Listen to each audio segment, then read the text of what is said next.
मदमय दुरगं यमुनामवतीर्य वीर्यशाली यः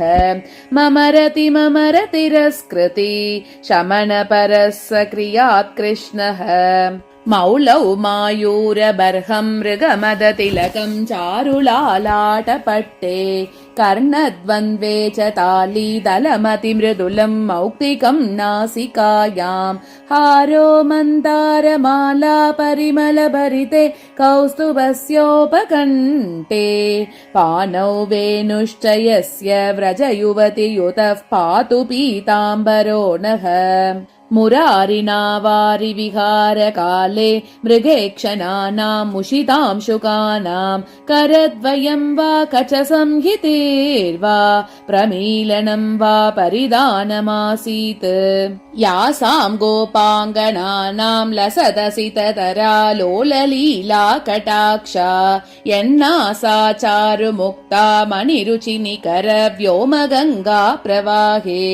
मीनायन्ते पितासामतिरभसचलच्चारुणीलालकान्ता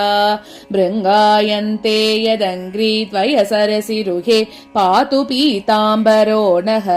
यद्वेणुश्रेणिरूपस्थितसुशिरमुखोद्गीर्णनादप्रभिन्ना एणाक्षस्तत्क्षणेन त्रुटितनिजपति प्रेमबन्धा बभूवुः अस्तव्यस्तालकान्ता स्फुरदधरकुचद्वन्द्वनाभिप्रदेशाः कामावेशप्रकर्ष प्रकटितपुलकाः पातु पीताम्बरो नः देवक्या जठराकरे समुदितः क्रीतो गवां पालिना नन्देनाकदुन्दुभेर्निजसुता पण्येन पुण्यात्मना गोपालावलिमुग्धहारतरलो गोपीजनालङ्कृतिः सद्योन्नो हृदि सन्ततं सुमधुरः कोऽपीन्द्रनीलो मणिः पीठे पीठनिषन्न बालकगले तिष्ठन् स गोपालकः यन्त्रान्तस्थितदुग्धभाण्डमपकृष्य आचात्य घण्टारवम् वक्त्रोपान्तकृताञ्जलिः कृतशिरः कम्पं पिबन्यः पयः पायादागत गोपिका नयनयोर्गण्डूषपूत्कारकृत् यज्ञैरीजिमहे धनं ददिमहे पात्रेषु नूनं वयं वृद्धान् भेजिमहे तपश्च गृमहे जन्मान्तरे दुश्चरम् येनास्मागमभूतनन्यसुलभा भक्तिर्भवद्वेषिणी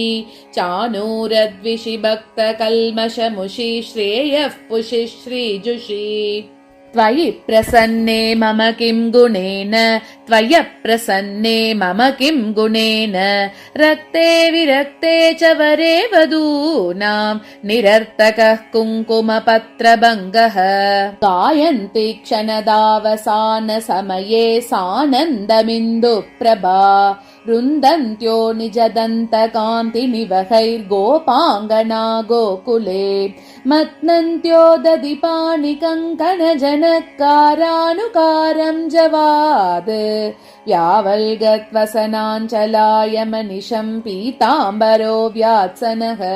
हंसालम्बितवामकुण्डलभरं मन्दोन्नतभ्रूलतम् किञ्चित् कुञ्चितकोमलादरपुटं साचिप्रसारे क्षणम् आलोलाङ्गुलिपल्लवैर्मुरलिकामापूरयन्तं मुदा मूले कल्पतरो स्त्रिभङ्गिललितं जाने जगन्मोहनम् मल्लै शैलेन्द्रकल्पशिशुरितरजनैः पुष्पचापोऽङ्गनाभिः गोपैस्तु प्राकृतात्मा दिविकुलिशभृता विश्वकायो प्रमेयः क्रुद्धः कंसेन कालो भयचकितदृशा योगिभिर्ध्येयमूर्तिः दृष्टोरङ्गावतारे हरिरमरगण आनन्दकृत् पातु युष्मान्। संविष्टो मणिविश्चरेङ्गतलम् मध्यासीनलक्ष्मीमुखे कस्तूरी तिलकम् मुदा विरचयन् हर्षात् कुचौ संस्पृशन् अन्योन्यस्मितचन्द्रिका किसलयैराराधयन् मन्मथम्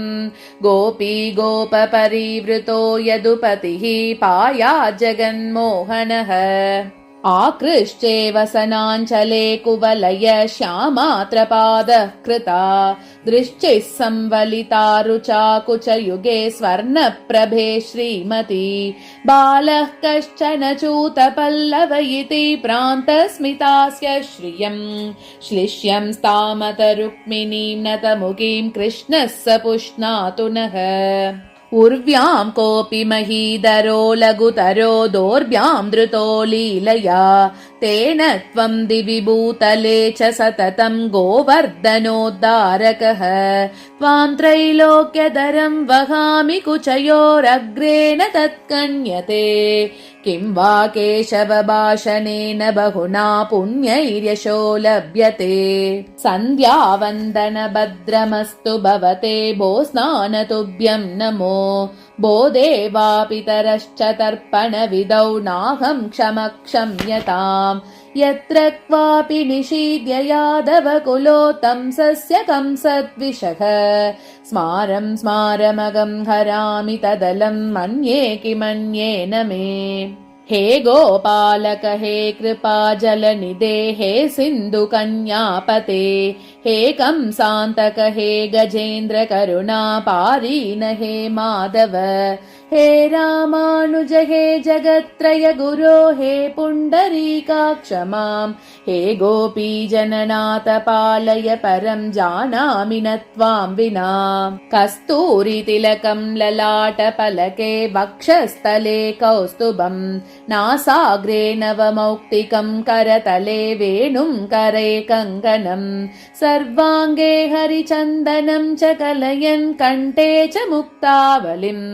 गोपस्त्री परिवेष्टितो विजयते गोपालचूडामणिः लोकानुन्मदयन् श्रुतिर्मुखरयन् क्षोणीरुहान् हर्षयन् शैलान् विद्रवयन् मृगान् विवशयन् गोबृन्दमानन्दयन् गोपान् सम्भ्रमयन् मुनीन् मुकुलयन् सप्तस्वरान् जृम्भयन् ओङ्कारार्थमुदीरयन् विजयते वंशीनिनादक्षिशोः